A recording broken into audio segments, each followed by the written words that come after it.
I'm Larissa Peltola, human rights activist, and you're watching The Young Icons. We cannot just put all these responsibility to a few leaders.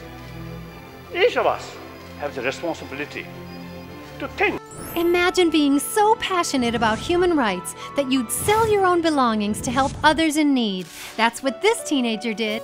Inspired by her faith, 14-year-old Larissa is an ambitious activist whose mission in life is to find wrong and make it right. I'm a Catholic Christian, and my faith teaches me how to be compassionate towards others and how to just look for injustices and try to fix them any way you can. As a young girl, Larissa's heart for advocacy grew thanks to the influence of her mom and the human rights organizations she worked for. I stayed at Amnesty for almost 7 years, and that's where she grew up. Every day after school, she would come to the Amnesty office. She taught me how to be compassionate towards others and to really just learn about human rights. As a child, Larissa was eager to help people in need, even if that meant sacrificing her own toys. When I was about 9 years old, I sold my entire Barbie doll collection. I said, well, why do you want to sell these dolls? And she said, well, I want it because I want to raise money for Darfuri refugees in the Chadian camps. And I think she raised $700, $800,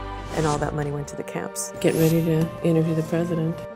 Today, Larissa is more than a fundraiser. She travels the world and interviews Nobel Prize winners and celebrities, all with the same mission, trying to make this world a better place. Only through dialogue can we begin to solve the human problems with which we are faced. We need will, determination. Mr. Cheadle, why is it important for kids to speak up when they see injustices in the world? Well, it's very important for kids to speak up, mainly because this is your world that you're going to be inheriting.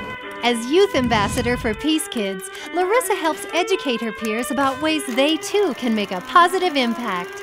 Kids can blog with each other about what's happening and how they can help with their different causes, whether it's Save the Whales or End Injustice in Darfur. Whatever it is, they can find a way to help make a difference. They're the Peace Kids. Thanks to her work as an activist, Larissa has even been featured in a best-selling book. My activism work has really put things in perspective for me to not complain about, the latest iPod or cell phone that you don't have, but, at least you have a home, at least you have a family, at least you have a bed to sleep in at night, which so many African children do not have. They don't have a bed to sleep in, they don't have, their families could be dead. It put things in perspective. Another lesson Larissa has learned, making a difference is not a solo journey. It's all about working together. Compassion, love, mercy, forgiveness, reconciliation. Because of my mom's work, she taught me how to be compassionate towards others, just learn about human rights. You're watching The Young Icons. This has been a production of Entertainment Studios.